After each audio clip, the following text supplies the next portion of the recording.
Et si un accident de voiture au Texas était le moment qui t'oblige à vivre enfin ton rêve de partir au Japon? Moi, ce que j'adore dans le podcast, c'est donner un témoignage. N'auront pas vécu quelque chose de similaire au nôtre, mais le fait d'avoir entendu. On a eu un accident de voiture en fait, et à ce Ok. moment-là, et puis en fait ça nous a vraiment bousculé, mais en mode ah ouais, mais en fait il faut vraiment, la vie peut s'arrêter quoi à tout moment. De voir mes enfants grandir et de parler une langue que je comprends rien et pour moi il fallait que je l'apprenne, il fallait que je m'imprègne de cette culture. C'est la première fois de ma vie où j'ai un sentiment qui était trop bizarre pour moi, pour que je le comprenne. C'est que j'ai eu un mélange entre excitation de la nouveauté et tristesse de quitter ce que je quittais en Suisse. Il y a des décisions qui n'ont aucun sens sur le papier, mais qui sauvent une vie de regrets. Aujourd'hui, je reçois Yuko, franco-japonaise et coach en leadership qui a tout quitté une deuxième fois pour suivre un rêve, vivre au Japon en famille. On a parlé d'un accident de voiture, de billets sans retour et d'une émotion étrange où tu es à la fois excité et en deuil de ta vie d'avant. Bienvenue dans nos vies au Japon et on démarre l'épisode.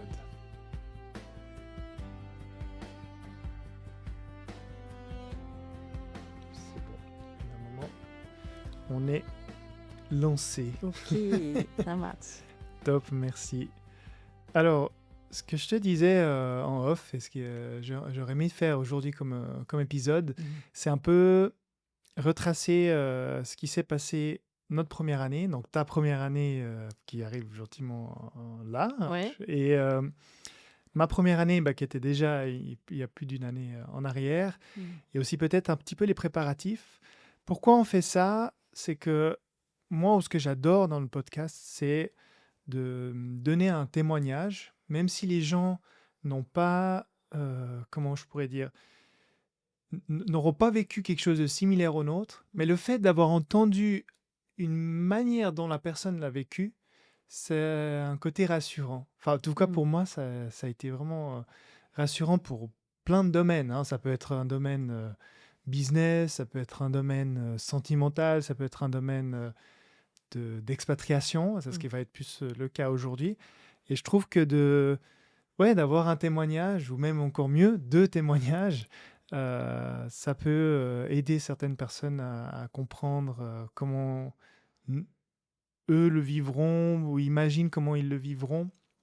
Parce que des fois, je trouve que les témoignages, je dirais pas les témoignages, mais les rencontres que tu fais avant mon expatriation, tu discutes avec deux, trois personnes qui l'ont fait, puis ils te disent ah, tu vois, parce que c'est des échanges qui sont très courts, qu'il n'y a pas le temps d'aller dans la profondeur, puis ils te disent ah, tu verras, ça sera merveilleux les 3 premiers mois, puis après, ça va être un peu dur, puis ci, puis ça, puis t'arrives pas à avoir une bonne image qu'un vrai témoignage où on prend le temps d'expliquer un peu les étapes qui se sont passées. Donc voilà un petit peu l'idée. Ouais. Je sais pas si ça te convient. Oui, Et, tout à fait, ouais. et peut-être juste avant, Ouais. fais une rapide peut-être présentation pour les auditeurs et après on passera à la suite. Ok, ça marche. Déjà, merci de me recevoir à nouveau, Sébastien. Donc moi, c'est Yuko de Neuville, franco-japonaise. Je vis au Japon, à Kobe, donc depuis 1 an. J'ai en fait vécu dans 5 pays, donc incluant le Japon. Mhm. Et juste avant le Japon, j'étais aux États-Unis pendant 9 ans. Voilà, ça c'est plutôt, donc je suis mariée, j'ai 2 filles de 11 ans et 13 ans. Mon mari est vietnamien, donc on est une famille multiculturelle, française, japonaise, vietnamienne. Et côté pro, donc je Mhm. suis coach en leadership et interculturel aussi. Donc j'aide les personnes à gagner en confiance en elles, à gagner en clarté sur leur carrière et puis aussi à réussir à s'adapter dans des environnements internationaux. Ok, donc ça Voilà. va. Et tu aides aussi les personnes qui, du sujet d'aujourd'hui, Mmh. qui ont besoin d'aide pour, je dirais pas réconfort, mais de trouver la manière dont, la bonne voie dans laquelle ils aimeraient aller dans l'expatriation. Ça, c'est quelque chose que tu accompagnes aussi régulièrement? Oui, oui, Ok. je fais régulièrement ça. Donc j'accompagne les personnes qui veulent s'expatrier ou qui sont Ce déjà sont, parties. voilà. Et donc je les aide à s'adapter, à gérer le stress, la transition et puis aussi, l'adaptation du coup, OK, en famille, très souvent. super. Ouais, c'est ça, Mmh. surtout. OK, super, bah, tu la personne parfaite pour discuter de ça alors. J'espère.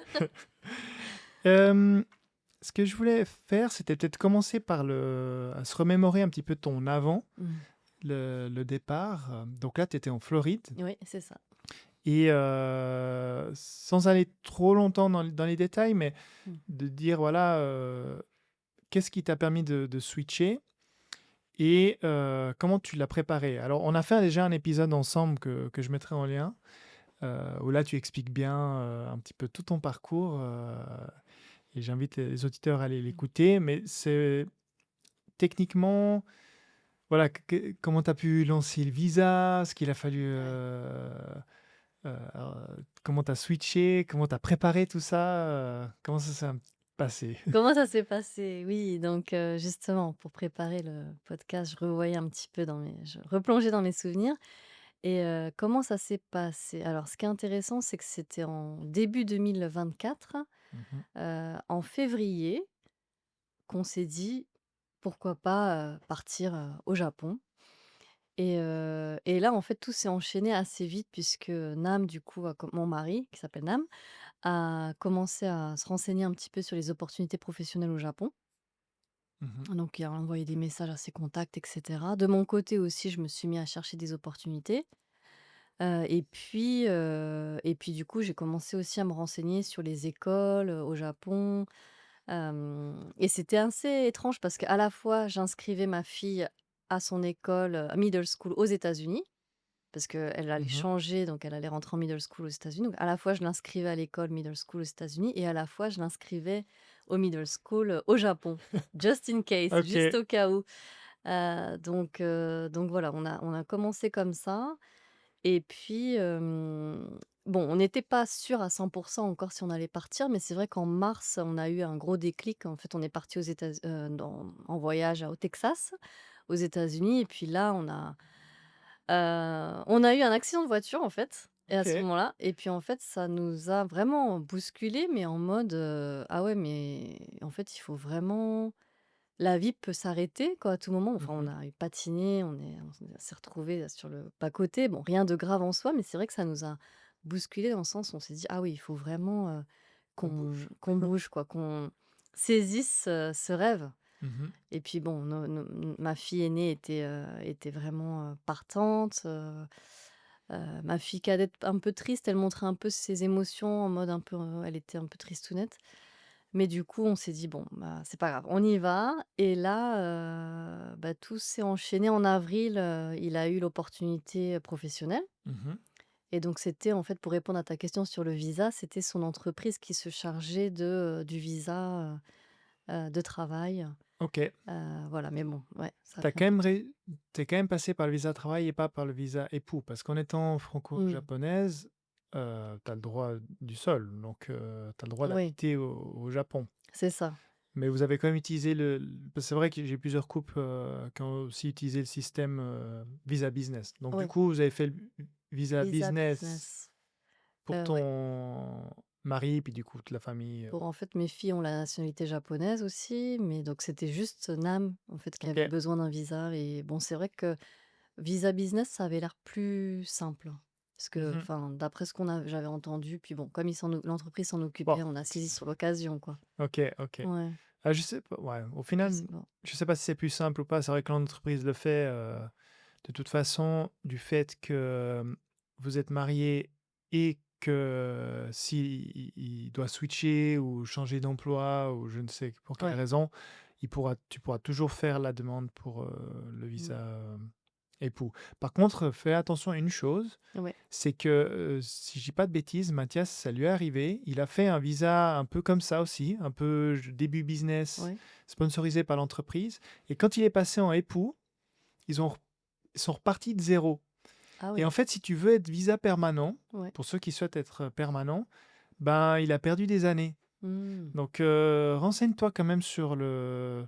C'est un petit détail, Ouais. mais parce que pour les auditeurs qui comprennent bien, il y a, je suis pas un expert, hein, je Mmh. précise aussi, je suis en plein apprentissage aussi là-dedans, mais il y a un système où le visa permanent est l'équivalent green card aux États-Unis. Ouais.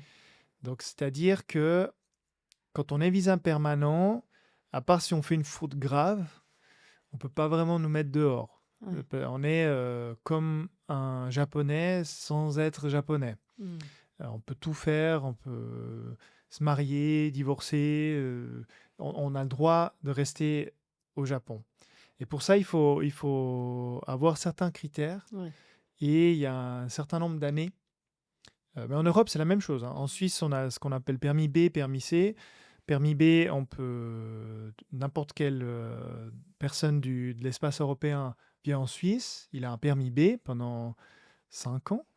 Et si tu es éligible pour le permis C, après tes 5 ans, Ouais. tu peux passer au permis C. Et mon père, qui est italien, Ouais. il est permis C. Mmh. Tu vois, il n'a pas la nationalité suisse. Et pourtant, il est né en Suisse. Et au Japon, c'est la même chose. Mais voilà, fais attention Ouais. si tu dois te renseigner par rapport à ce petit détail Ouais. qui Ouais. peut avoir une importance parce que le visa permanent peut te permettre d'avoir de l'accès à une dette si tu veux acheter un bien. Il y a des Mmh. petites choses comme ça qui font que ça peut quand même avoir un intérêt d'être en permanent. D'accord. Et c'est dommage de dire, ah, j'ai fait mon visa business, Ouais. puis qu'après tu vas acheter une maison, puis que tu dis, mince, maintenant je peux pas le faire parce que Mmh. faudrait aller un peu plus dans le détail Ouais. pour bien comprendre les subtilités. Même moi, je les connais Ouais, pas. merci, ouais, pour ça, ouais. Effectivement, c'est important. Donc voilà, pardon, continue, excuse-moi. Ouais, ouais, non, il y a pas de souci. Bah, du coup, ouais, donc c'est ça, donc il a fait le visa, donc business et comment ça s'est après la suite, de l'aventure, qu'est-ce qui s'est passé? Donc en avril, bon, donc il a eu le feu vert de l'entreprise, mais pas encore le contrat de travail. Mhm. Donc le contrat de travail est arrivé, bien plus tard d'ailleurs. Il est arrivé, je crois, hem, en juillet. Donc ça a été des longs mois de patience et on savait pas trop, Prépare sans se préparer. voilà, moi je lui disais: «Non, a priori au Japon, leur parole, c'est C'est la pas c'est voilà, parfait. Mhm. la parole, donc s'ils t'ont dit OK, ça va être OK», mais bon, on n'était pas rassurés, mais bon, il fallait bien avancer parce que la rentrée scolaire étant au mois d'août, comme on a inscrit nos filles dans une école américaine, Mhm.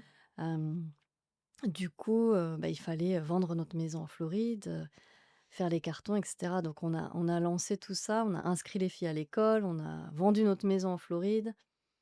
Du coup, on a habité, quelques semaines chez des amis et tout ça sans contrat. Donc on s'est dit, Ok, là, les gens nous disaient: «Mais comment vous faites pour être aussi zen, quoi? Parce que vous avez tout vendu, les voitures, on a tout vendu». Ils ont dit: «Mais vous avez pas de contrat». S'ils vous disent, «C'est mort», bon, voilà, comme je t'ai dit, t'es de toute façon japonaise. Si c'est mort, tu prends tes valises, tu vas et puis tu cherches ouais, du boulot. c'est ça. Après, si on Ouais. croise les doigts Voilà. pour trouver un salaire, mais ouais, c'était plus pour la sécurité Hmm. financière parce qu'on travaille tous les 2, mais c'est vrai que le plus gros du salaire, c'est quand même Vietnam. Mhm. Donc c'est pour la sécurité financière, fallait quand même mieux qu'il ait un boulot Accessoirement. et accessoirement et c'est pas évident en tant Mhm. qu'étranger quand même, tu le sais, hein, mais Mhm. il parle pas la langue, donc c'était vraiment un pari, quoi. Ok. Il a postulé sur, un job et je lui disais: «Mais tu veux pas postuler sur d'autres choses?» et il m'a vraiment impressionné. Il avait cette, foi absolue que ça va marcher. C'était ça.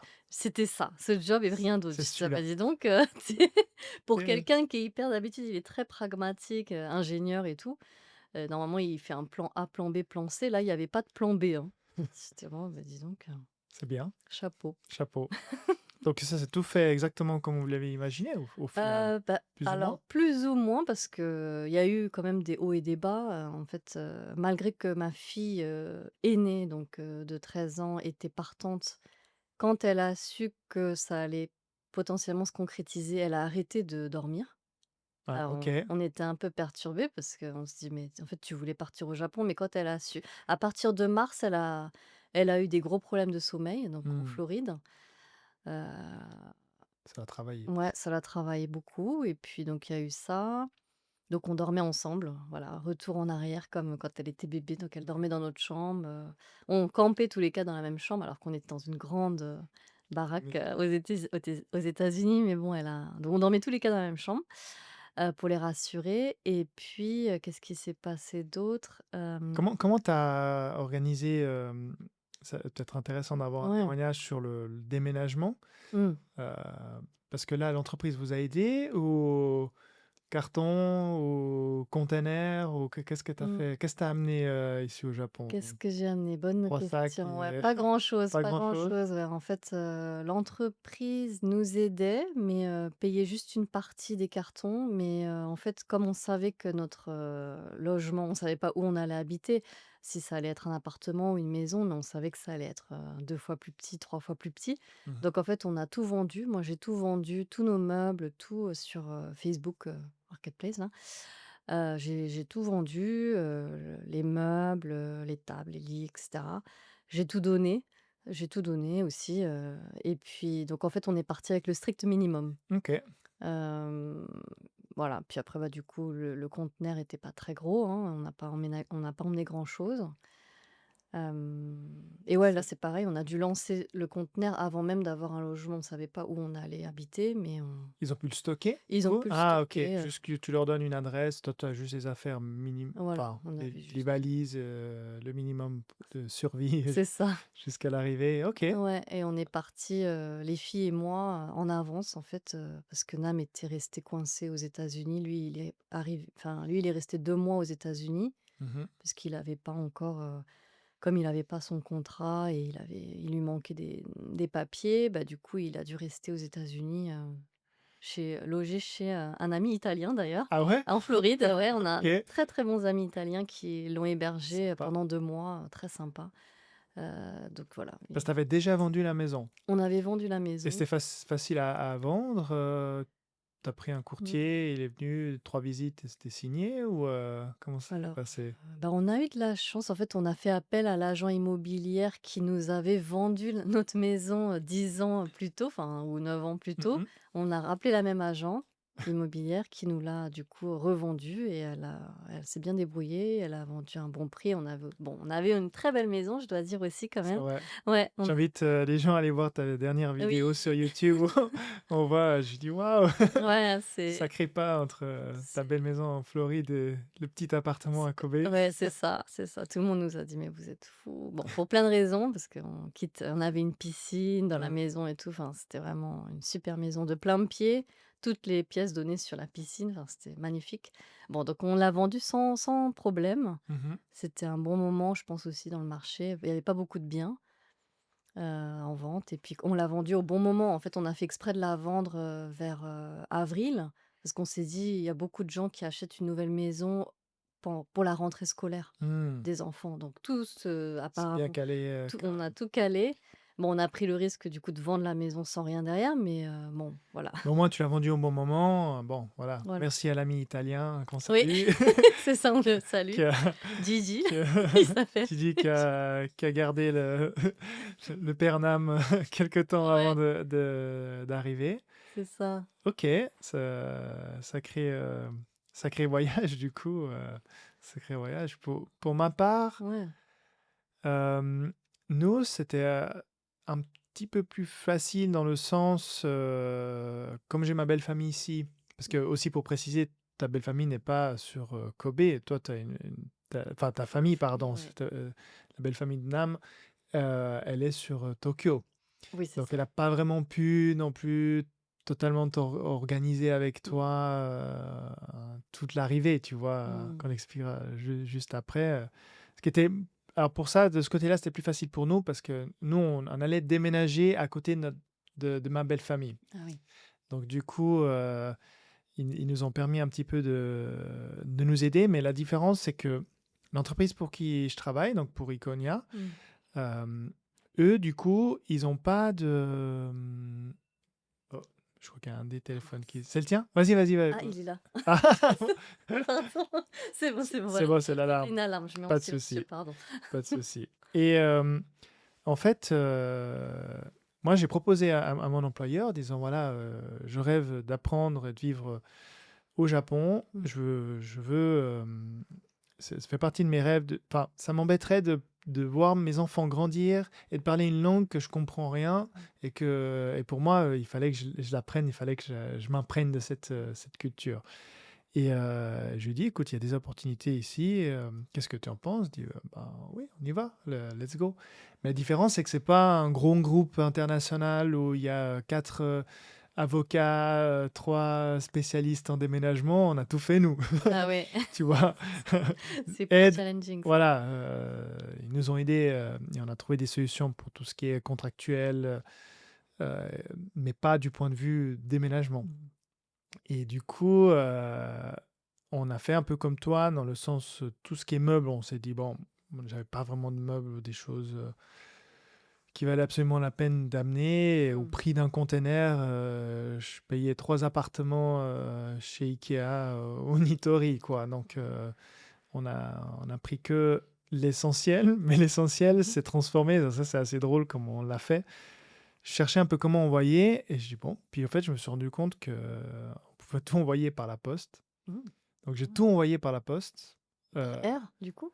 du coup, ici en Suisse, on pouvait pas choisir. Oh. Parce que les affaires d'hiver, je les aurais envoyées par bateau, mais je pouvais pas. Au Japon, quand on envoie un colis, on peut choisir Mm. par bateau ou par avion. Ouais. Puis en Suisse, voilà, c'est économie ou rapide, tu vois. Ah ouais, d'accord. Donc je regarde la liste, je dis bon, maximum 30 kilos, maximum telle taille. Donc Ah je ouais. prends un carton de déménagement et on dit ben voilà, maintenant l'hiver arrive au bout, on prend toutes les affaires d'hiver. Ouais. Mais nos parents, heureusement, ils habitent dans une maison, puis ils avaient un petit peu la place pour accueillir nos affaires d'hiver. Ah ouais. On a tout mis dans les cartons, puis envoyé à coût de 25-30 kilos. Bah, j'ai calculé, on a quand même envoyé 30 paquets, hein. Ouais. Je me suis Ah dit, oui. ouais, ça va, il n'y a pas grand-chose. On va donner, liquider, donner. Mhm. Ouais, j'ai quand même 30 paquets. La pauvre, et l'anecdote qui est drôle, c'est je vois encore la tête de la postière chaque fois qu'elle me voyait arriver. Parce que dans le guichet, il y a les guichets vitrés Mm. pour pas les cambrioles. Puis tu sais, tu passes, ça monte, puis tu peux passer. Ah ouais. Sauf que le paquet passait pas Ah ouais. dans la, à chaque fois, elle me disait, allez derrière, je vais amener mes 2 paquets. Puis bien sûr, dans la voiture, je pouvais pas en prendre plus que 2. Mm.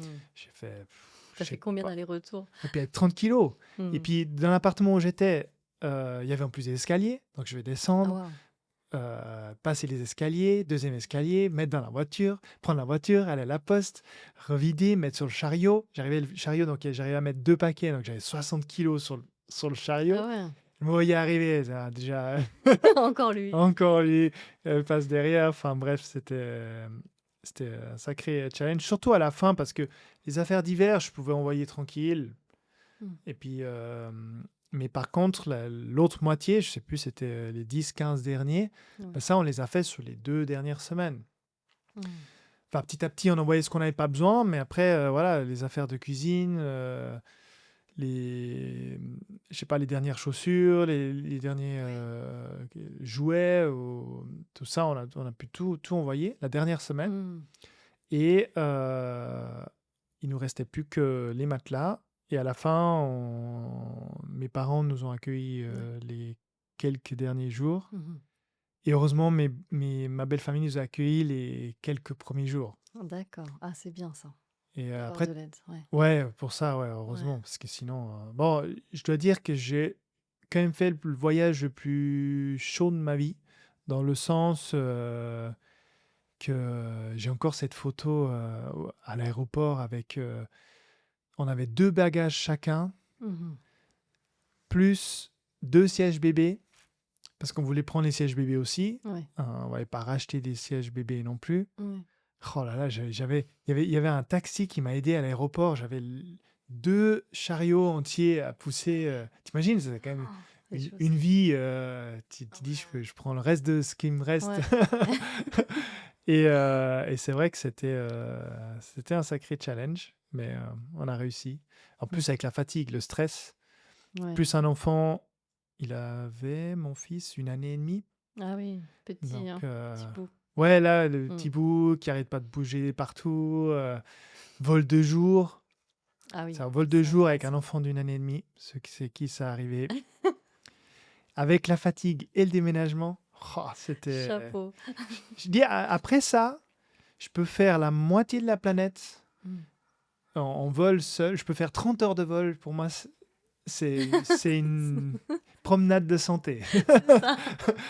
D'avoir fait les 14 heures de vol avec mon fils d'une année et demie, avec la fatigue qu'elle est avec, Ouais. c'est bon. Mais il a pas dormi? Pas Pas beaucoup, beaucoup, non? non, pas Ouais, en plus, beaucoup. Et, enfin, on n'a pas beaucoup dormi. Et puis après, tu me raconteras, Mmh.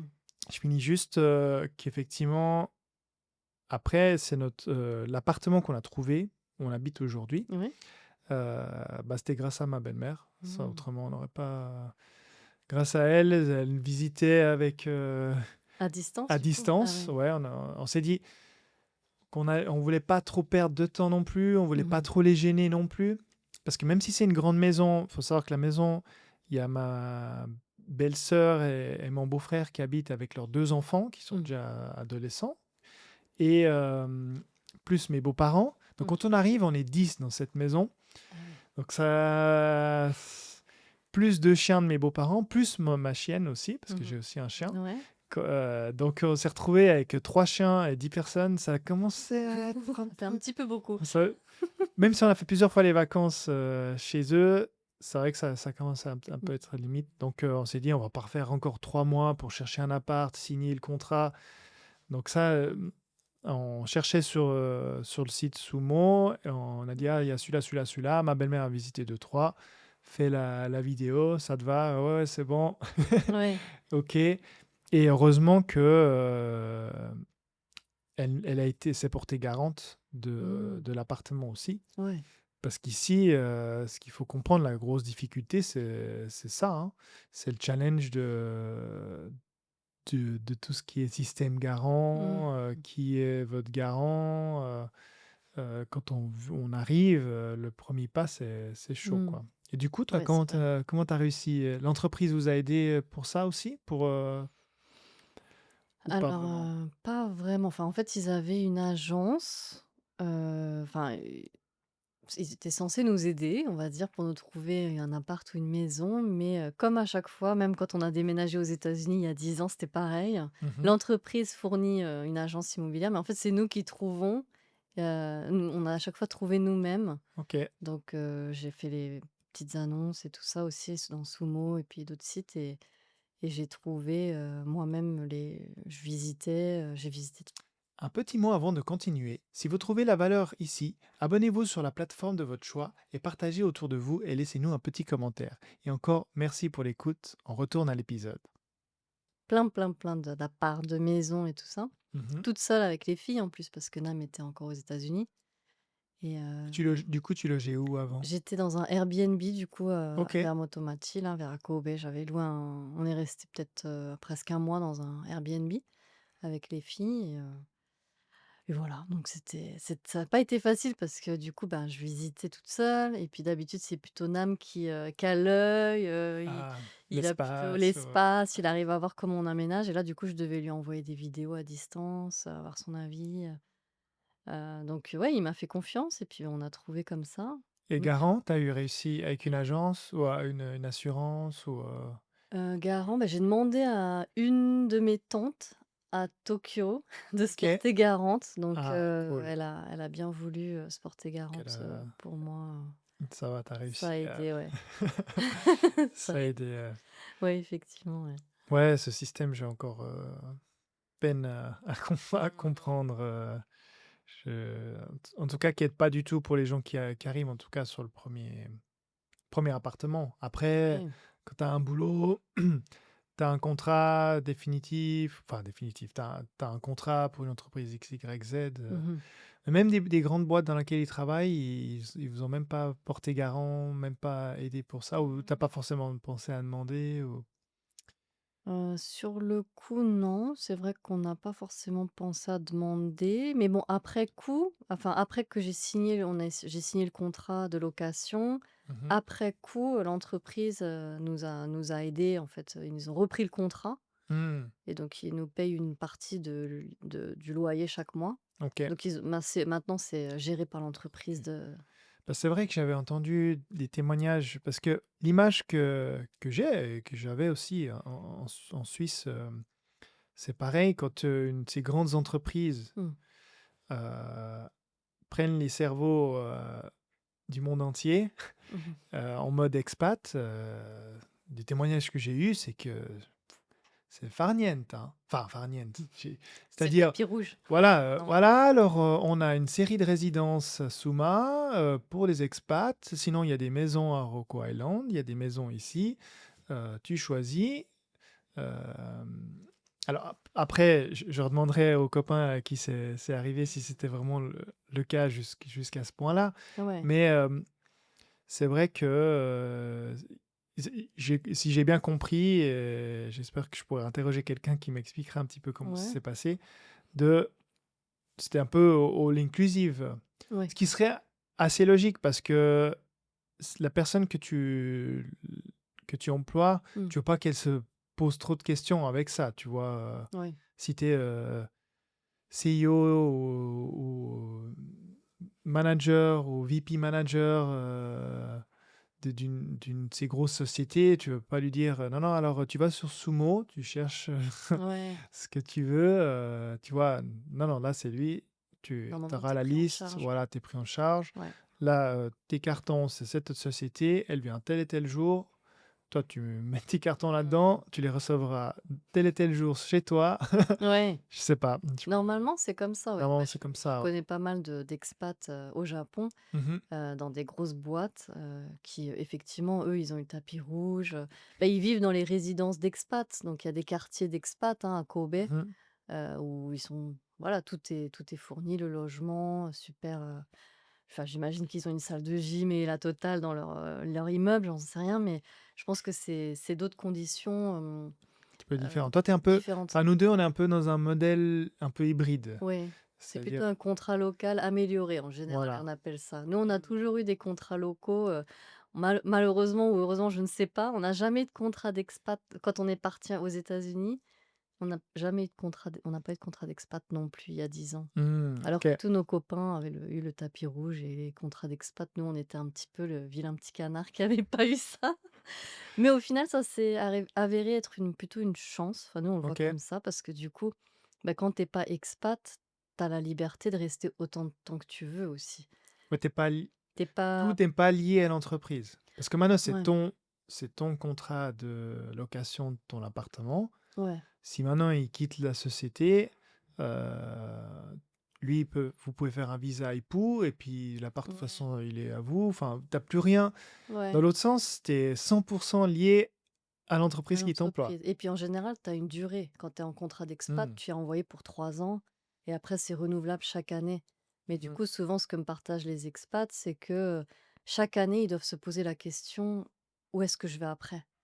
Où est-ce que je vais après? Hmm. Est-ce que je rentre ou est-ce que je demande une expat dans un autre pays? Donc tu as jamais l'esprit tranquille aussi de te dire, «Beh, je reste là, tant que je Tant que je je m'y veux, plais». quoi. Mhm. Alors que nous, on est dans cette optique, peut-être toi aussi, de, bah, on reste au Japon tant qu'on y est bien. Donc on y est bien. C'est vrai Mmh. que j'ai jamais eu.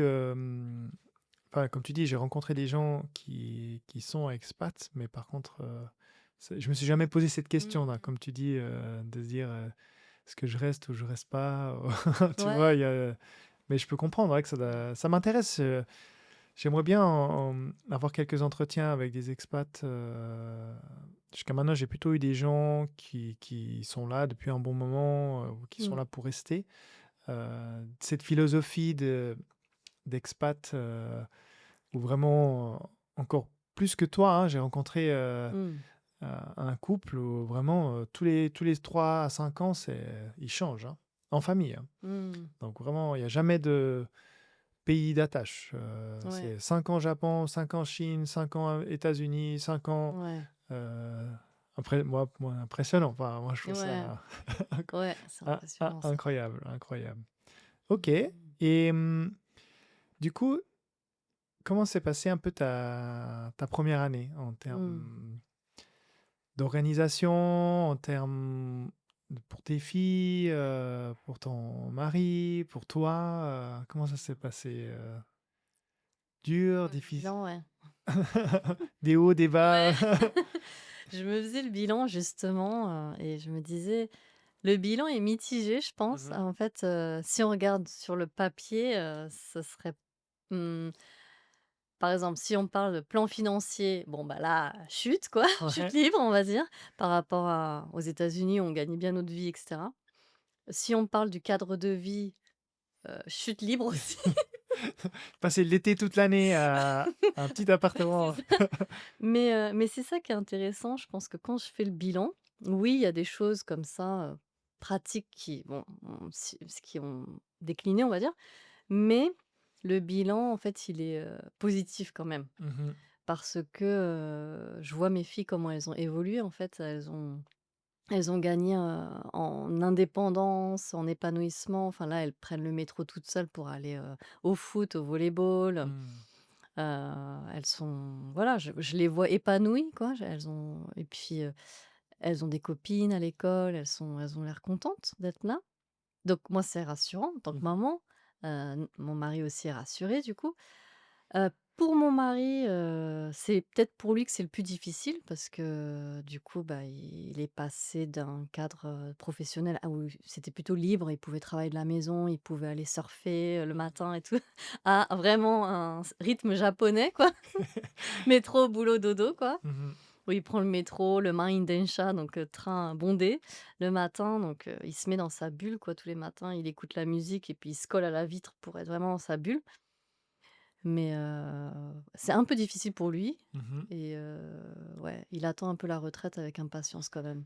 Mais Et il pour lui toi? reste et pour moi alors pour moi, c'est positif, mais c'est vrai que, OK. bah, forcément en tant qu'épouse et maman, bah, moi ma priorité, c'est que ma famille soit bien. Donc quand je vois mes filles épanouies, je suis contente. Quand je vois Nam, que c'est difficile pour lui, bah, parfois ça me stresse un petit peu pour lui. Mais à titre, comment dire? Personnel, c'est positif parce que, moi, je suis contente d'être, de retour dans mon pays. Mmh. Je reconnecte avec ma langue. Je reprends des cours de japonais pour le perfectionner. Bon, même s'il sera jamais parfait, hein, parce que c'est un travail de toute une vie.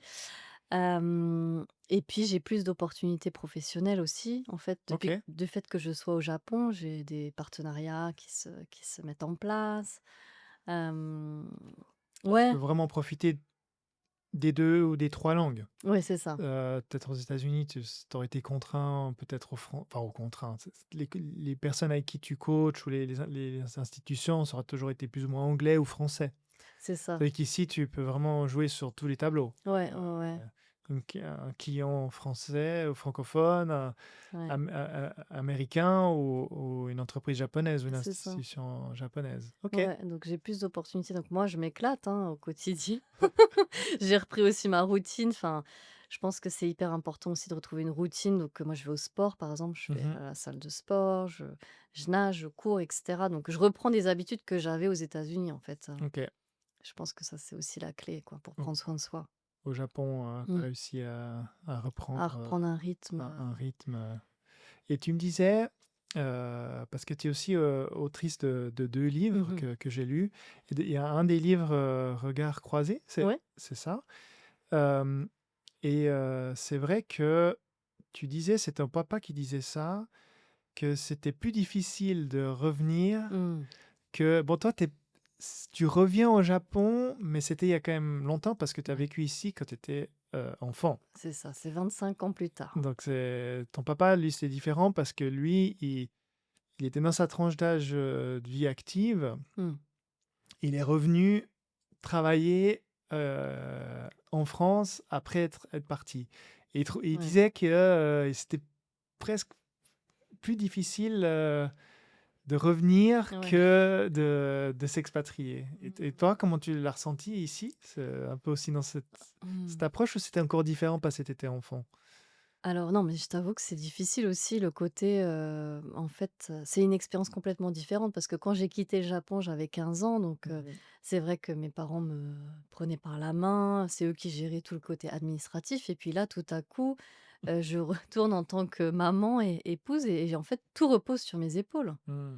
Tout l'administratif, le truc que moi je déteste, ça me donne des boutons limite de faire tout ce qui est paperasse et en fait, maintenant je dois tout gérer. Mmh. Donc prendre rendez-vous chez les médecins, même accompagner mon mari chez le médecin quoi, Ouais. pour faire interprète. Donc des fois je me dis: «Bon OK». Enfin, faut vraiment que je sois là pour tout le monde Donc ça, c'est une autre expérience, j'avoue, de devenir tout à coup le pilier de la famille, de par Mmh. ma langue. Et mais en fait, c'est hyper, comment dire? Ça me permet de grandir parce que du coup, Mmh. bah, tout ce qui est paperasse, je mettais de côté, je déléguais ça à Nam jusqu'à présent. Puis, bah, là, j'ai pas le choix, donc je le fais. Mmh. Je découvre que je peux le faire, même si c'est toujours pas un plaisir. Et puis, je pense que, bah, dans le couple, on va dire, ça s'équilibre un peu plus parce que c'était parfois, à source de conflits, Mmh. le fait qu'il Bien gérait sûr. toute la paperasse et pas moi. Et maintenant, bah, ça s'équilibre un peu plus, quoi. Mmh. Mais c'est vrai que c'est donc il y a ce côté-là qui est un peu difficile à gérer, du coup, le fait de tout devoir faire. Et aussi, en fait, ce qui est assez intéressant, c'est que, j'ai eu un épisode un peu, de bullying, en fait, à la salle de sport. J'avais fait une vidéo là-dessus. Il y a une japonaise, à ma salle de sport qui je sais pas, qui m'a pris comme, proie, on va dire, OK. et qui aime bien me faire la misère, en gros. De par du peut-être du fait que je sois étrangère, j'en n'en sais pas du tout quelle est OK. la cause, mais ça m'a fait réaliser que je suis chez moi, là, quand même, au Japon. Mmh. Et que je pensais que en fait, j'avais cette image que le Japon, c'est, le pays de l'harmonie, de la paix, du respect et cetera. Chose qui est vraie, hein, je le crois toujours, mais il y a quand même des gens qui comme partout, quoi, Des cons finalement. partout. Et ouais, voilà, il y a des cons partout, mais je pensais pas, rencontrer ça dans mon propre pays, au Japon. Enfin, Mmh. en France, oui, à la rigueur, c'est aussi mon pays. En France, je serais pas étonnée de Ouais. rencontrer des gens qui juste qui te cherchent des noix, quoi. Mais au Japon, dans mon propre pays et un pays en plus, connu pour le respect, je suis tombée vraiment de haut. Et là, la semaine dernière encore, à la salle de sport, elle m'a encore, cherché, des noix là. Et donc je me suis énervée là, j'ai mon côté français qui est ressorti parce que jusqu'à présent je prenais Ça sur moi, je disais rien. Ah mais là hier, la semaine dernière, mon côté français est ressorti, je lui ai gueulé dessus, mais bien gueulé dessus quoi, pour lui faire comprendre C'était stop. que c'était stop et que le irrespect ça se Ça a non, marché? ça suffit pas en fait de bah, elle s'est énervée aussi, donc je me dis que les gens de Kansai, hein, Ah, ils sont un peu plus chauds ici ils quand sont un même. peu plus chauds, donc en fait, toutes les 2, on s'est engueulés dessus comme des putois. Puis Mmh. je sais pas si ça a marché, mais en tout cas, moi, ça m'a fait du bien de pouvoir, vider mon sac, Pour ça, ouais, ça enfin, je connais pas, j'ai pas vécu à Tokyo, mais ah, de temps en temps, ici en bas, c'est ils sont chauds des fois ici, hein. C'est pas Naples, mais ça gueule aussi, hein. c'est ça. Ça a été pour moi la grande surprise Mmh. du Japon. Et c'est vrai que moi, j'adore Mmh. écouter ma femme, enfin, j'adore, ça me fait rire, quand, elle, elle s'exprime des fois fort, pas forcément engueulée, mais tu vois, tu sens qu'il y a quand même un son chaud, quoi. Ouais, ouais, c'est Et ça. des fois, il y a cette image où, voilà, comme tu dis, du Japon ultra calme, gentil, Mmh. puis derrière, ceux d'Osaka, en train de s'énerver en Osaka-ben, en Ah ouais, dialecte, c'est quelque chose, hein. c'est quelque chose. C'est quelque chose. Mais puis tu dis: «Mais vous vous engueulez?» «Non, non, on parle juste là». Je fais: «D'accord». Ça me fait sourire, ça me fait sourire. Et puis, bah, je te Et pose cette ouais. question parce que c'est vrai que moi, c'est quelque chose que j'avais pas anticipé, dans le sens alors, je peux pas parler au nom de ma femme, je dirais c'est plutôt le point de vue que j'ai eu d'elle, comment elle est arrivée ici. Mmh.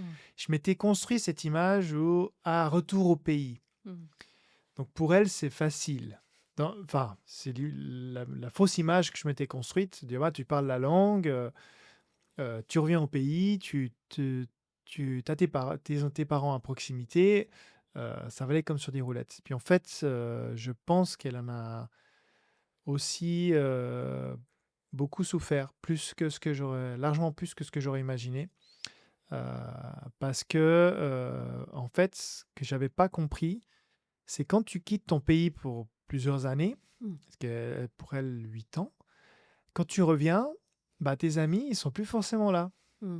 Il y en a un qui est parti à Tokyo, puis l'autre qui est parti à Fukuoka, puis qui a marié ici, puis qui a pas forcément d'enfants, puis en fait, pour elle, ça a été la même chose que moi. Elle repart de zéro. Ouais. Même si elle a sa famille, elle repart de zéro. Et Alors ça peut être pris aussi comme un avantage après avec le temps, je pense que c'est quand même quelque chose de positif, mais qui est dur au début. Mmh. Pour moi, c'était la chose la plus dure ici, c'est bah, comme je disais, à la fois, c'est génial parce que tu as l'impression d'être une nouvelle personne. Tu peux vraiment choisir Ouais, avec qui tu veux être, tu vois. Parce que plus difficile tu peux créer ton propre ouais, groupe d'amis. C'est à toi qui peux vraiment tirer plus facilement les ficelles. ouais. Mais c'est difficile de trouver les premiers dominos. Et c'est ça qui m'a. Genre, les points les plus difficiles ici, dans cette première année, c'était vraiment le déclencher le premier domino qui va te faire rencontrer quelqu'un, qui va te faire rencontrer quelqu'un, qui va te faire rencontrer quelqu'un. Et ça a pris plus de temps que ce que je pensais. Mmh. Parce que quand je suis arrivé, j'ai commencé dans l'école, et tu me raconteras aussi, Mmh. toi, de ton côté.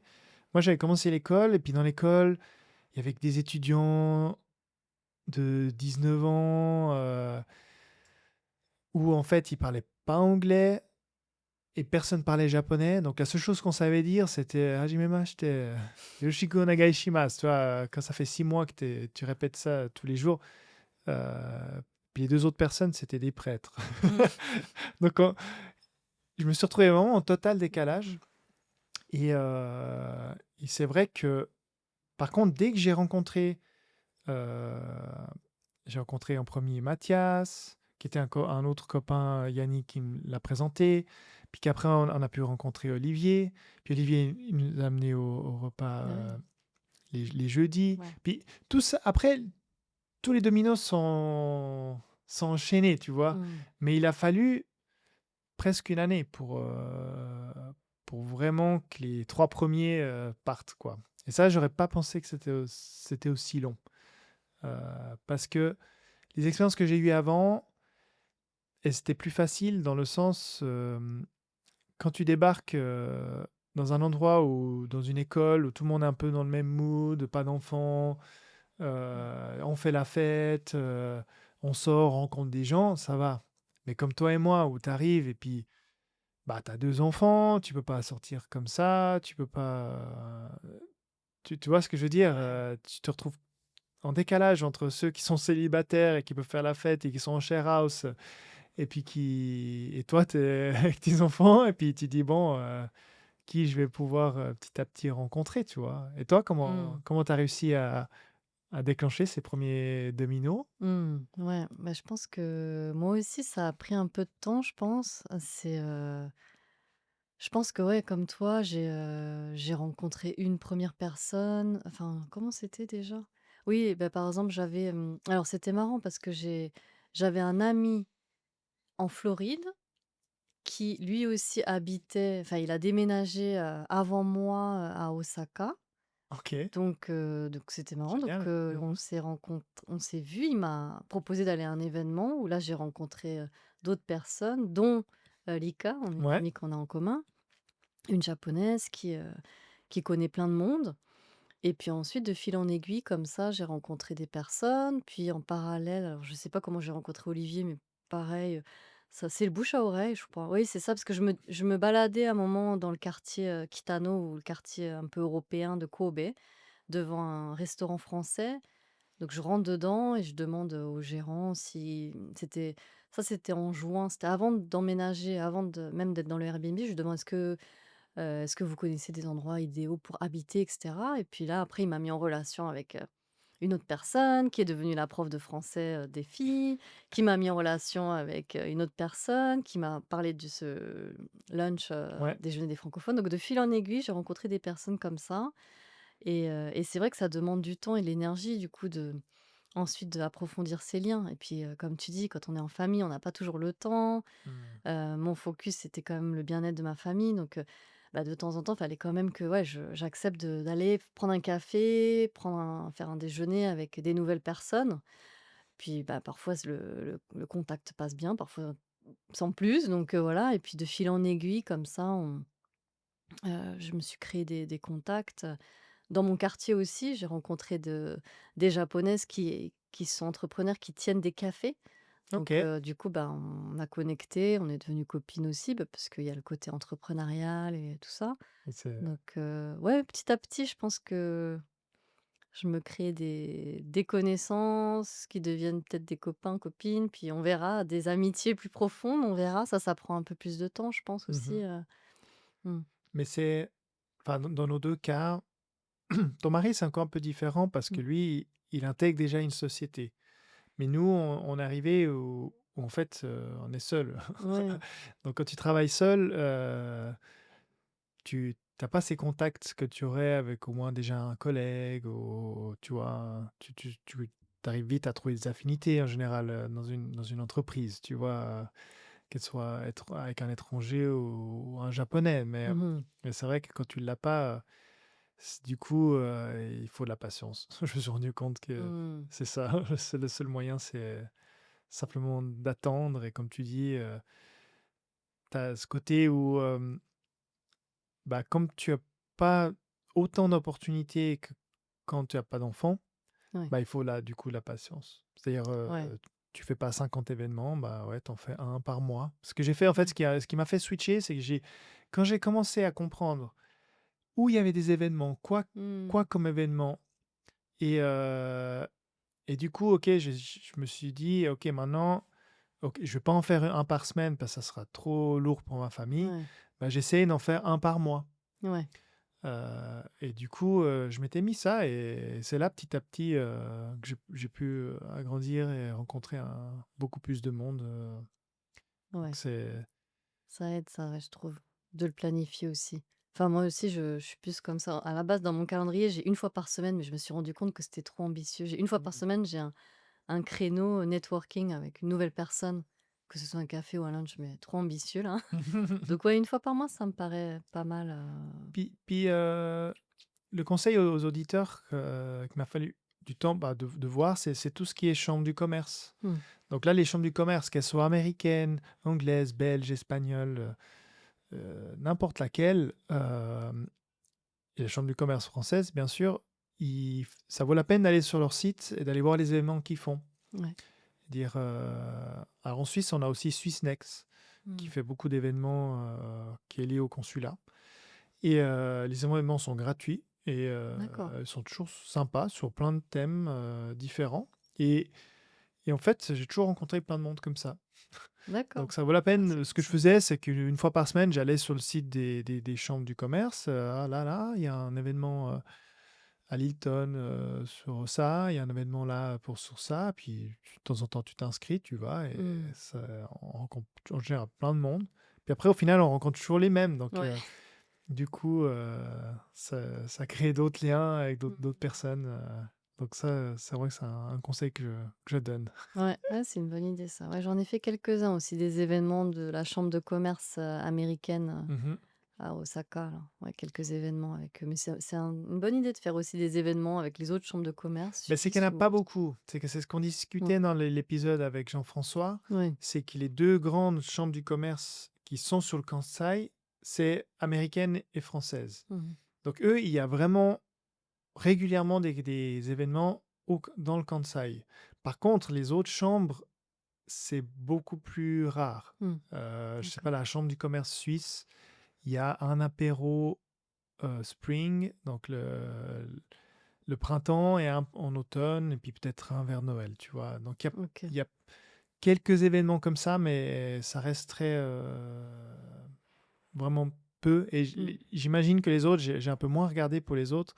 C'est un peu la même chose. Par D'accord. contre, à Tokyo, alors là, si vous êtes sur Tokyo, c'est un autre Mmh. monde, hein. Là, Ouais. c'est tout. Si vous voulez sortir, si vous voulez faire des événements, avec les chambres du commerce, sur Tokyo, il y en a un toutes les semaines, hein. Facile, hein. Ouais. Je vois la liste, je dis: «Oh purée, ah celui-là ça m'intéresse à Tokyo». Ouais, c'est ça, moi aussi, Donc ça m'arrive souvent. il y en a vraiment beaucoup, beaucoup. Ouais. Et du coup aussi, donc là maintenant ça va faire une année. Donc tu as dit que c'était un bilan quand même positif, tu as rencontré pas mal de monde, Mmh. tu commences à avoir des opportunités, tu vois que ça paye quoi. Ouais. Ouais, ouais. Tu vois que tout ça paye. Moi, il m'a fallu peut-être je dirais que c'est maintenant que je me refaisais aussi un petit peu une rétrospective Mmh. et je dirais que pour moi, c'est plutôt maintenant que je me dis, OK, là, je me sens bien, tu Mmh. vois. Ce que je disais avant, l'image que je m'étais fait, j'avais rencontré quelqu'un qui m'avait dit, ah, tu verras une expérience d'expat. 3 mois, c'est tout magnifique. Et après, ça va être down. Mmh. Et puis, il faut vraiment survivre ce down. Et après, ça sera de nouveau magnifique. Et moi, ce qui était bizarre, c'est que j'ai, j'ai pas eu cette excitation du début. Mmh. Et c'est la première fois de ma vie où j'ai un sentiment qui était trop bizarre pour moi, pour que je le comprenne. C'est que j'ai eu un mélange entre excitation, de la nouveauté, Ouais. et tristesse de quitter ce que je quittais en Suisse. Mmh. Et en fait, ce sentiment-là, il est resté pendant plus d'une année. Où, c'est bizarre parce que c'est la première fois que j'ai un sentiment aussi opposé. Parce qu'à un Mmh. moment, c'est soit tu es content, tu es heureux, soit tu es vraiment triste et tu es dans un moment un peu down. Mais moi, je me retrouvais toujours dans ces deux-là. Tu vois ce que je veux dire? Mmh. Ouais, Et, cette dualité. c'était bizarre. C'était vraiment bizarre. Et là, ça avait été plus dur que ce que je pensais. Ouais. Mmh. J'avoue, les 6. Bon, après, j'avais fait comme ton mari, j'avais fait aussi la version hard où je m'étais dit, OK, je m'immerge. Alors, j'ai fait cours le matin. Mmh. Ça commençait à 9 heures. Je faisais 9 heures, 13 heures. J'arrivais à la maison 14 heures. Je commençais le boulot à 15 heures. Ouais. Je finissais à 19. Je Mmh. mangeais, je faisais les devoirs, je redormais. Et ça pendant 6 mois. Ah waouh! Et enfin, les devoirs, ce que j'arrivais à faire, tu vois. Ouais, Et ouais, c'est c'était- hard ça. Ouais. Ah, plus devoir, bah... Mes enfants sont très vite adaptés. Franchement, près de 2 mois, c'était bon pour eux, c'était normal. Mmh. Mais de voir aussi ma femme qui n'était pas non plus... Et comme tu dis, elle c'est pareil. En Suisse, c'était moi qui prenais toute la charge administrative. D'accord. Et tout d'un coup, Mmh. tout reposait sur elle. Et comme tu dis, même le médecin, quoi. Mmh. Maintenant, je peux aller chez le médecin seul. Mais avant, je n'étais incapable, tu Ouais. vois. Et aussi, cette première année, ce qui est ultra frustrant, c'est c'est qu'en fait, tu comprends rien. Mmh. Mais le japonais, je comprenais mais vraiment rien. Après 6 mois d'école, tout ce que j'avais appris, ça avait rien à voir avec comment il parlait à la maison. Ouais. Donc, chaque fois, j'étais là, mais attends, on m'apprend ça, puis personne n'utilise ça, puis en plus, vous parlez en Osaka-ben. Oh là là. Mmh. Et c'est vrai que là, j'ai fait un pas énorme en termes de patience, parce que là, il faut être d'une patience. Et j'ai discuté plusieurs fois avec ton mari aussi Ouais. quand on s'est rencontrés. Mais comme lui, moi, j'ai envie de passer. Vu que j'ai appris l'italien et l'anglais, j'ai vu que ça allait relativement vite. Mmh. J'ai envie que ça aille vite. Ouais. Et en fait, il y a un décalage entre ce que ton cerveau arrive à capter d'une langue et le temps qu'il lui faut pour l'assimiler. Ouais. Et le japonais, c'est une langue qui est tellement différente que, ouais, pendant, il faut accepter que pendant la première année, bah, tu comprends rien. Ouais. Tu- C'est ça le plus dur, je pense. C'est Ouais. frustrant. Oui, Je oui, suis oui, vieux. je le vois chez mon mari aussi, le côté frustrant et c'est vrai que il me pose beaucoup de questions et il travaille énormément aussi comme toi. Enfin, au début, les 6 premiers mois, il travaille tous les jours après le boulot, il avait 2 heures de japonais chaque jour pendant On m'avait 6 dit, mois ouais. et je le voyais, il était exténué. Je lui ai dit: «Mais peut-être que tu devrais un peu lever le pied, faire un Mm. peu moins». Il était là: «Non, non, non» et puis au bout de 6 mois, je crois, il a vu que c'était trop. Ça Ouais. rentrait plus, en fait, donc Mm. maintenant, il prend que un cours par semaine en particulier. Il a arrêté les cours de groupe parce qu'en plus, c'était trop difficile. Il se sentait un peu largué et tout. Mm. Mais, c'est vrai que ce côté, patience, c'est la clé, je pense et c'est difficile quand tu es quelqu'un qui a envie de réussir vite et déterminé, je pense comme Mmh. toi et mon mari, c'est difficile et même moi, je pense que c'est difficile de lui expliquer, de l'accompagner et il faut constamment que je me mette à sa place, quoi. Parce que des fois, tu sais, j'oublie aussi, je suis là, mais enfin, c'est pas je suis pas prof de japonais donc des fois, bah, oui, je peux perdre patience moi-même quand il me pose, des questions. Pourquoi il faut dire ga ou wa ou Mmh. o? J'en sais rien, c'est comme ça. Mais des fois, j'essaie après je prends du recul, je me dis: «OK, mets-toi à sa place, c'est nouveau pour lui, c'est frustrant pour lui donc Ouais, puis comme ouais, expliquait Chloé, dans l'épisode, avec Chloé, c'est ouais, que c'est plus difficile c'est presque plus difficile d'enseigner sa langue maternelle mmh, qu'une langue qu'on a appris. ouais, Parce que on se souvient pas pourquoi, on dit, pourquoi c'est «la chaise», mais j'en sais rien. ouais, Alors oui, c'était une chaise, c'est un mot du latin qui, enfin, tu mmh, vois ce que je veux dire? Et c'est pareil, toi, tu l'as appris parce que ta maman te ouais, l'a enseigné. Bien sûr, tu l'as aussi, appris à l'école, mmh, mais, pourquoi c'est «gars»?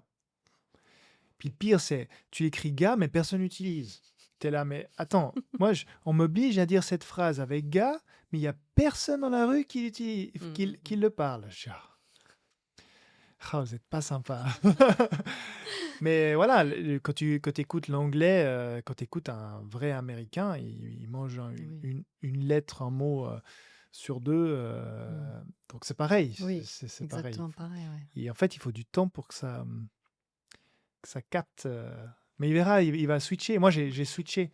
J'ai eu cette peur des 6 premiers mois où j'ai cravaché, puis de toute façon, je voyais que je progressais, mais pas non plus, aussi vite. Ouais.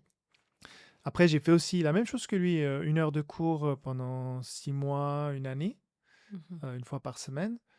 Et par contre, là, je me retrouve dans une autre chose où j'ai passé ce que j'appelle le survival mode, Ouais.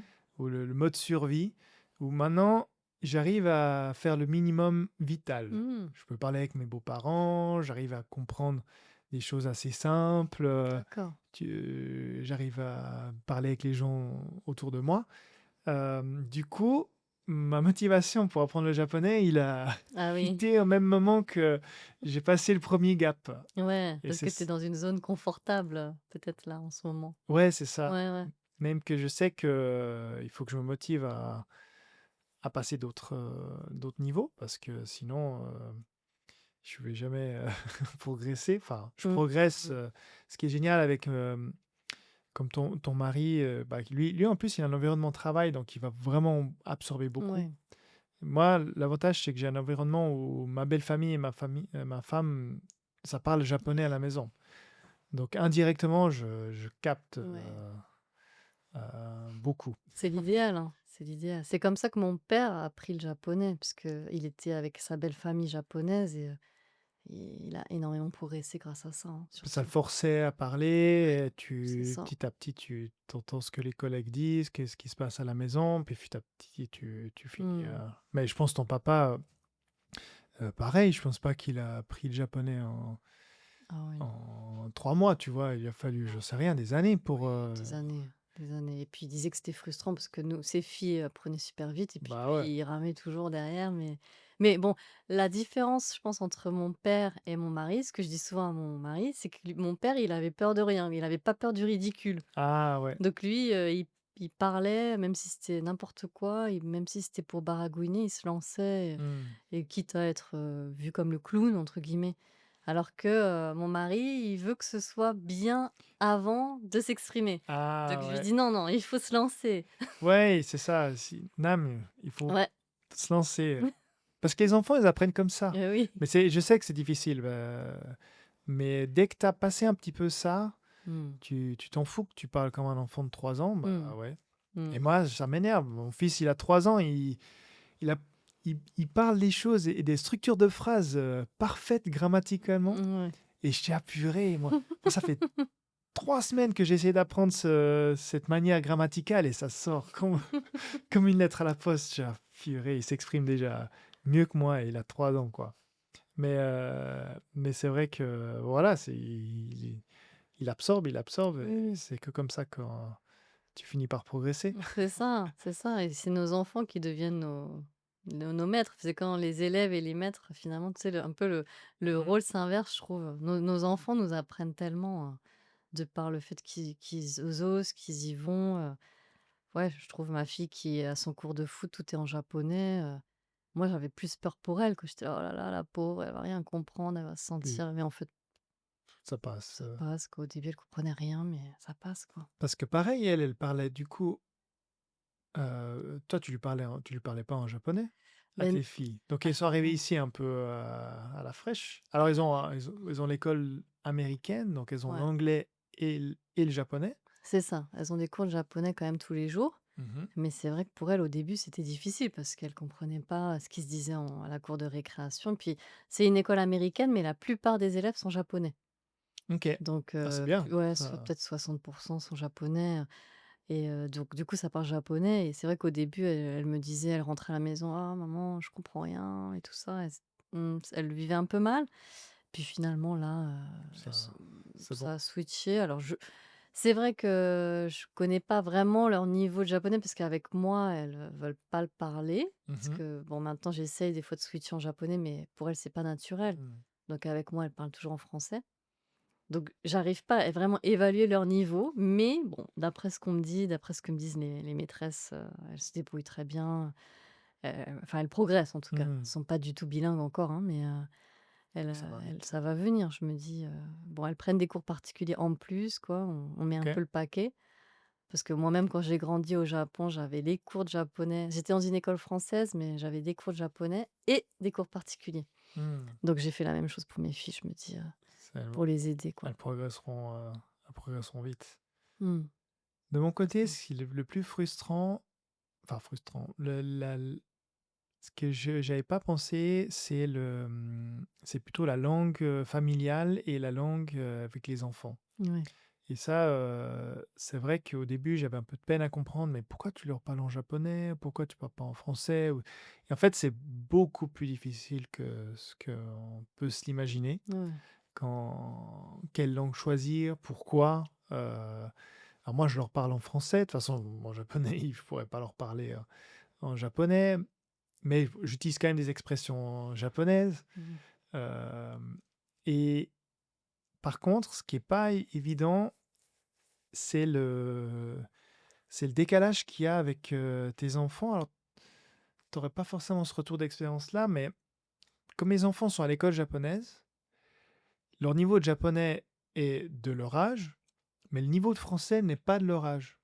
Alors maintenant, ça crée mon fils, il s'en fout. On voit qu'il s'en fout. Lui, il me parle en japonais, des fois un peu en français. Il est dans son monde, il s'en fout. Mmh. Alors des fois, c'est frustrant pour moi parce qu'il veut essayer. Déjà, un enfant de 3 ans, quand il essaie de t'expliquer un concept, déjà même dans la langue, c'est Mmh. déjà pas facile. Mais alors quand c'est dans une autre langue, pour essayer d'interpréter, c'est encore moins facile. Et des fois, je vois le décalage avec ma fille, où en fait, bah, elle est restée à un niveau de 4 ans, Mmh. alors qu'elle en a 6. Mmh. Et on arrive difficilement à avoir des discussions, il y a ouais, précises ou détaillées, tu vois? Ouais. Si je lui dis, «Raconte-moi ta journée, d'école», heu, «Ouais, c'était bien». Et puis en japonais, tous les détails du monde, «Le copain, il m'a donné ça, il a fait ci, il a fait ça». Tu vois qu'elle ça la bloque, Ouais. ça, c'est pas facile. J'avoue que c'est plus difficile que ce que je pensais. Et je pense qu'il y a beaucoup de papas qui veulent se reconnaître un peu dans mon témoignage, dans le sens, que quand on ouais, dans un pays où c'est la mam c'est la maman qui passe beaucoup de temps avec les enfants Ouais. et qui sont immergés dans une langue qui est pas la tienne, bah, il y a quelques années où ça va créer un peu un décalage, où je Ouais, ouais. pense, après je me fais pas de soucis dans le sens que je sais que ce décalage mon japonais va s'améliorer. Mmh. Et puis petit à petit, ça sera à ma fille, et mes enfants de choisir, la langue, qu'ils voudront parler. Moi, je leur répondrai en français, mais après, Ouais.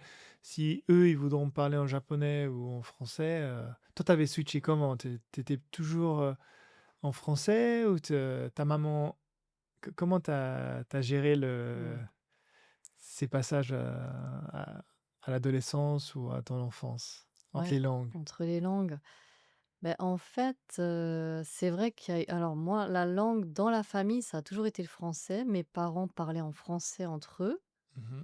et ma mère, quand j'étais toute petite, me parlait qu'en japonais, peut-être jusqu'à l'âge de 4 ans. Elle me parlait qu'en japonais, mais en fait, très rapidement, à l'école maternelle, la maîtresse lui a dit d'arrêter de me parler japonais, en fait, en France, hein, parce qu'apparemment en classe, je mélangeais Mmh. français et japonais. Donc du coup, bon, malheureusement, à l'époque, ma mère, du coup, a arrêté le japonais, donc me parlait qu'en français. Donc quand je suis arrivée au Japon, au début, je parlais que français, puis après, avec le temps, j'ai commencé à apprendre le japonais et tout ça. Donc après, j'ai commencé à mélanger, en fait, japonais et français et donc voilà, avec mon père, c'était français et avec ma mère, c'était un peu un mélange, franco-japonais et avec ma sœur aussi, on mélangeait, franco-japonais. On avait notre propre langue. C'était assez amusant du coup dans le métro parce qu'on s'amusait à switcher du français Ah. au japonais et puis, pour que les gens ne comprennent pas autour de nous. Mais, ouais, donc ça a été ça.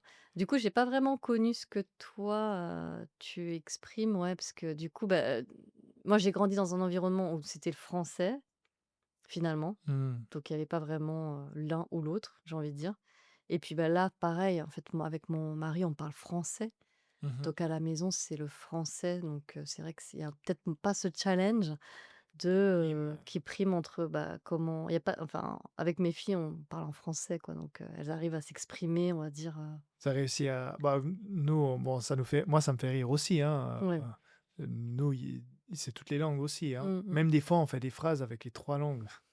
Ça nous fait rire avec ma femme. Ouais, Bah, je sais que c'est pas forcément la meilleure manière pour éduquer ses enfants, mais je pense qu'il petit à petit, comme nous, on fera la différence entre oui, ce que nous, on s'amuse à parler et ce qu'on va parler avec les les personnes environnantes, tu ouais, vois? ouais, ouais. Mais ouais, nous, ça nous fait rire. Je te dis, dans une phrase, on peut parler, français, anglais, japonais. Ouais, Et ouais, c'est c'est pareil, nous aussi, du coup, ouais, c'est les 3 langues. un grand bordel de langues, Mmh. à la maison. OK, est-ce qu'il y avait d'autres choses que tu voudrais, rajouter ou, Mmh. point que tu aimerais, D'autres témoigner? points que j'aimerais bah, en fait, enfin, moi, il y a une citation que j'aime beaucoup d'Oscar Wilde qui est: «Les folies sont les seules choses qu'on ne regrette jamais» et je pense que c'est vraiment, pour moi, ça a été ça, quand vraiment qui nous a fait décider de partir au Japon. Mmh. C'est cette folie, quoi, parce que comme je le disais sur le papier, rien ne faisait sens.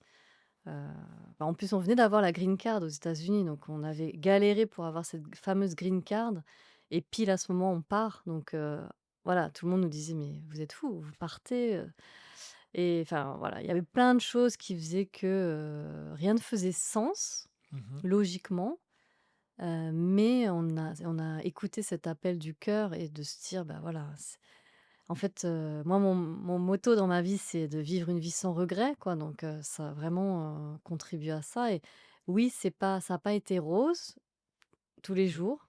J'ai pleuré aussi beaucoup, surtout quand Nam était loin aux États-Unis et que je devais gérer toute la paperasse et trouver la maison.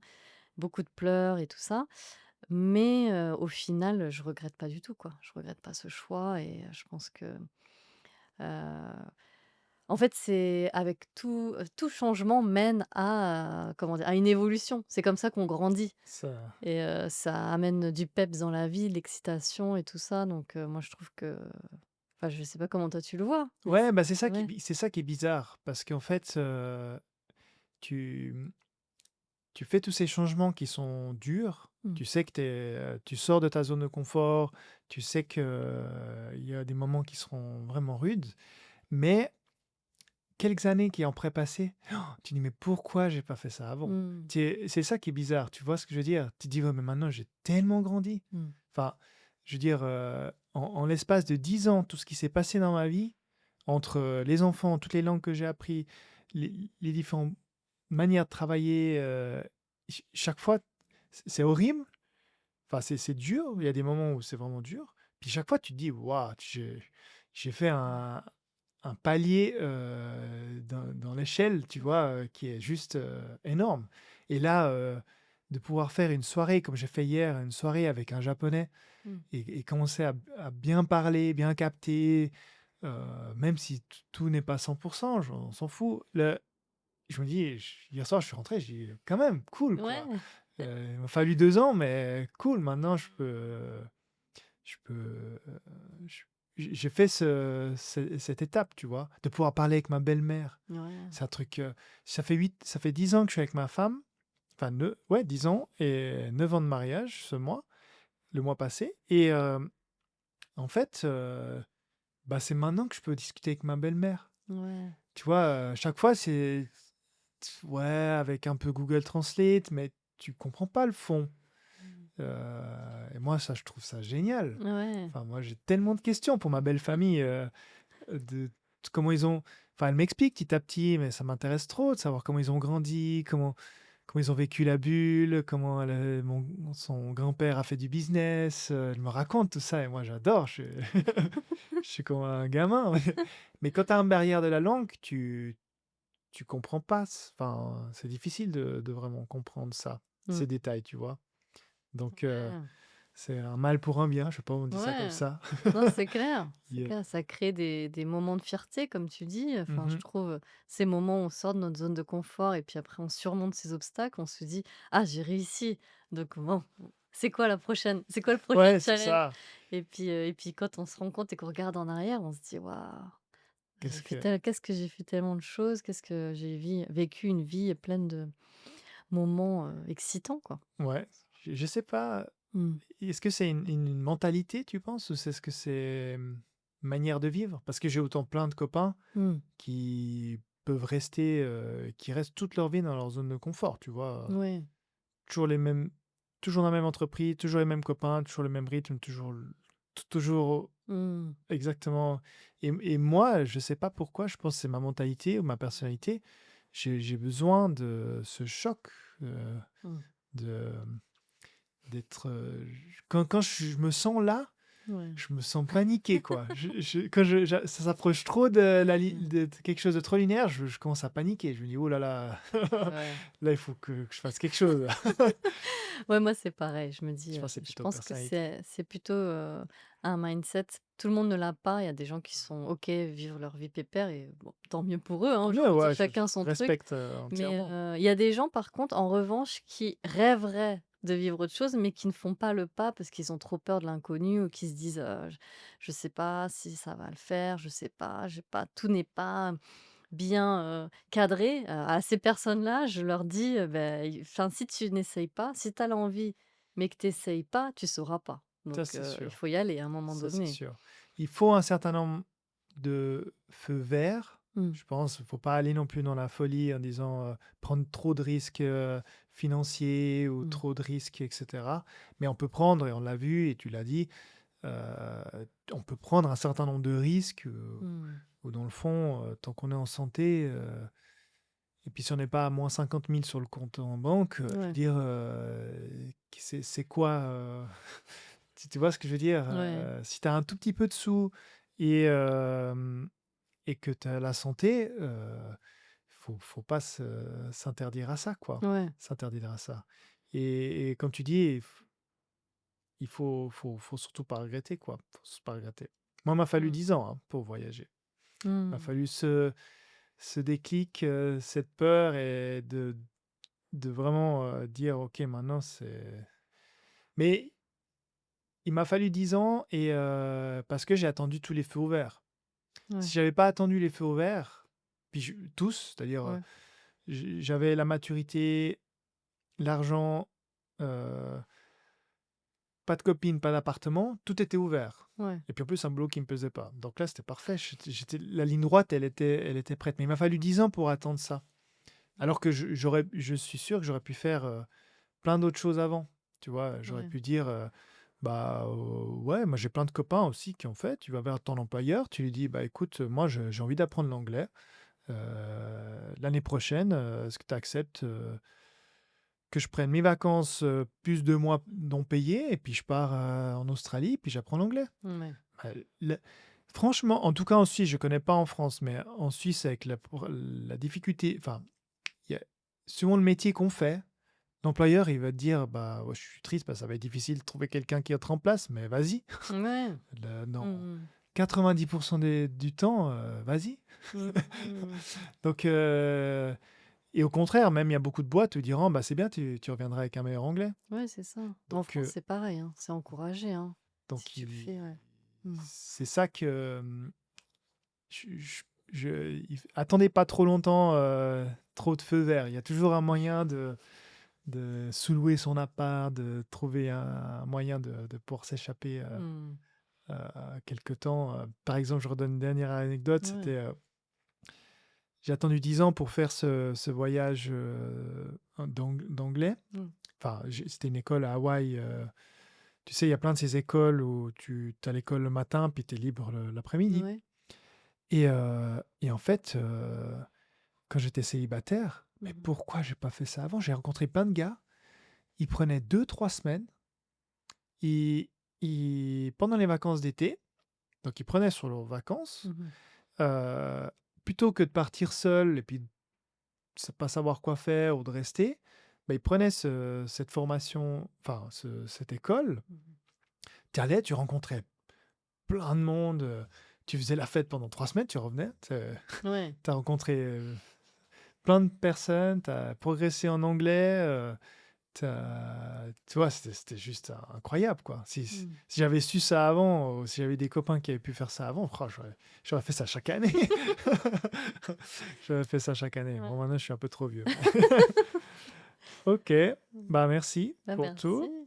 et bah, je vous dis à bientôt, Ouais, rapidement, ouais, pour un prochain épisode. ça marche. N'hésitez pas à nous donner vos avis, vos commentaires, ce que vous en pensez et je vous dis à bientôt. Oui, à bientôt, merci. Ciao. Ciao.